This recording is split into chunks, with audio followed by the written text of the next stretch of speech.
अगर जीवन की बात करें तो जीवन बिल्कुल वैसा ही है जैसा हम उसको बना लेते हैं, जैसा हम उसके बारे में सोचते हैं। अगर हम अपनी ही रुकावटों को, मुश्किलों को बहुत बड़ा करके देखते हैं तो फिर वो हमें बड़ी लगती हैं, लेकिन अगर हम उसको इग्नोर करते हैं, बहुत लाइट में लेते हैं, तो वो कैसे हमारे जीवन से निकल जाती हैं हमें पता भी नहीं चलता। आज की कहानी इसी पे आधारित है। कहानी एक किसान की जिसके खेत में बहुत से सांप होते हैं, बहुत से चूहे भी होते हैं। किसी कारण से एक रात को किसान को अपने खेत में जाना पड़ता है, तो वहाँ उसे सांप काट लेता है, लेकिन अंधेरा होने की वजह से वो सांप को देख नहीं पाता। उसकी नज़र एक चूहे पर पड़ती है तो उसको लगता है कि उससे चूहे ने काटा है, और सौभाग्य से सांप भी इतना जहरीला नहीं होता, तो वो उसको बहुत लाइटली लेता है, नज़रअंदाज कर देता है, और उसकी सेहत पर भी कोई फ़र्क नहीं पड़ता। ज़िंदगी उसकी वैसे ही चलती रहती है।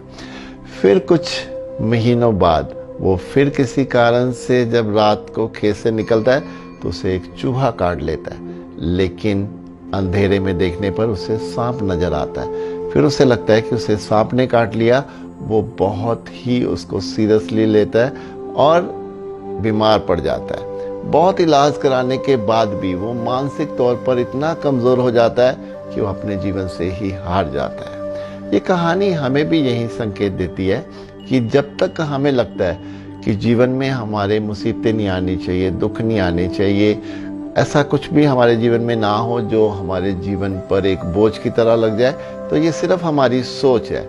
अगर हम देखें तो हमारे जीवन में मुश्किलें आती हैं, चली जाती है। अगर हम उसको नज़रअंदाज कर देते हैं तो हमारे जीवन पे उनका कोई इम्पैक्ट नहीं रहता। लेकिन वहीं हम किसी भ्रम में आ जाएं, चिंता में आ जाएं, तो हम अपने ही जीवन को अपने में ही ख़त्म कर डालते हैं।